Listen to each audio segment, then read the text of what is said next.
2017 is shaping up to be the first year of bezel-less smartphones, and the G6 was one of the first to go ahead with it this year. LG went for a super safe bet this time around with the LG G6, this time not doing anything crazy like the modular design of last year.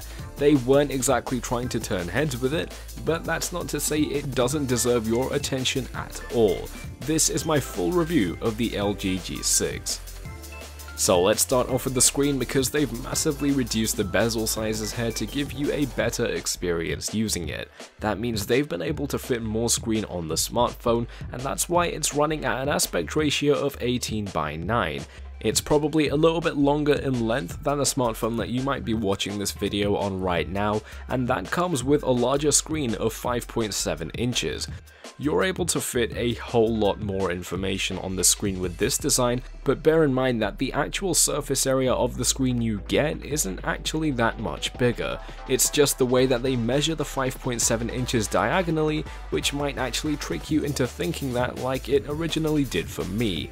Putting that aside though, it doesn't take away from the great experience I've had using a display like this. You're able to do a lot more with just that little bit of extra space. For example, multitasking is far more manageable now, having two completely equal screens to fit two apps side by side. It's still a little bit too cramped for me personally, but I've been using it from time to time and it's actually not that bad. Screen resolution here is Quad HD adjusted to 18:9, so you're still getting a really sharp display and colors look to be nice and accurate. It works extremely well in gaming, and tied into that, the G6 is running on a slightly older Snapdragon 821. Now that's definitely not a bad thing, because the 821 is still an extremely powerful chip, and the fact that they didn't go for the more powerful 835 also means that the price has been able to stay lower. Compared to other flagships that we're going to be seeing this year, the G6 is going to be cheaper than a lot of them, including the S8. And a note on the S8, it's running on the Snapdragon 835 or Exynos 8895, which means that on paper it should be faster, but even the G6 is able to beat it out in speed tests, which just goes to show you how powerful the 821 actually is. Tied into the fact that the 821 makes the smartphone cheaper, it also means that you're going to be getting a pretty good battery life too, because it's drawing less power from the battery. From a full day of moderate to heavy usage, I'm doing just fine until I'm off to sleep, with 10 to 25% left over, and that's pretty impressive considering that the G6 is having to push even more pixels than a regular Quad HD display. And for those wondering, the battery size comes in at 3300 mAh. It's not the biggest, but it's also not the smallest, and for what you're going to be doing, I think the battery life is just fine. It's also got 4GB of RAM, which definitely means that the G6 is holding up some powerful performance hardware, so you'll be able to do everything that you want to do with this smartphone, and you won't be having any limitations with it for at least the next couple years.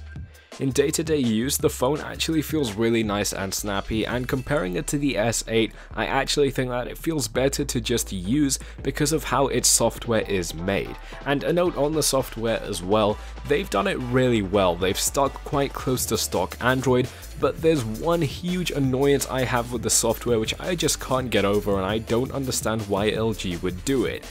Now that issue is that they don't give you an app drawer with the stock launcher on the G6. Obviously you can fix that by downloading any other launcher you want, but that doesn't make it okay, because this is LG's smartphone, and the fact that you don't have an app drawer means that to find a single app that you want to use, to move it around and put it on any specific screen, you have to scroll through every single one of your apps just like on an iPhone. The beauty of Android is supposed to be that you're able to customize it just how you like, but they pretty much take that away with this design that they've put in. It's really backwards, I don't understand it. LG, please fix it. But on the bright side, their software actually pulls in for some really cool things as well. For example, on the bottom you can see I've got 4 navigation buttons, the multitask button, the back button, the home button, and the notification drawer button. That's because, as you can probably tell, the screen is a little bit more tall, and that can make it hard to reach the notification thing when you're only using one hand. That makes the notification button I've got at the bottom super convenient, and I absolutely love using it. You can use it to pull it down and pull it back up, so it's super convenient, and I really like the fact that LG has not only put it in there, but they allow you to reorder everything, and they allow you to change that button to anything else you want. So you can make it screenshot, you can do a lot of different things, and it is extremely cool. Moving on to the overall design, things do get a little bit shaky for me. Aside from just the screen, they've gone for a really generic design here, which if you watched my unboxing video, you'll know that it really caught me off guard. In fact, I genuinely thought at first that this was a fake model, but I have been able to get over it in my daily usage, and it's actually not that bad anymore. It's been built fairly well though, and I do feel like it's able to withstand a drop without any issues, so it's quite far ahead of the S8 in that region. I dropped it from about knee height and it just cracked. It was pretty bad, but I have done the same thing with the G6, of course not on purpose, but it's doing completely fine, so that is good to see. It's been built very well.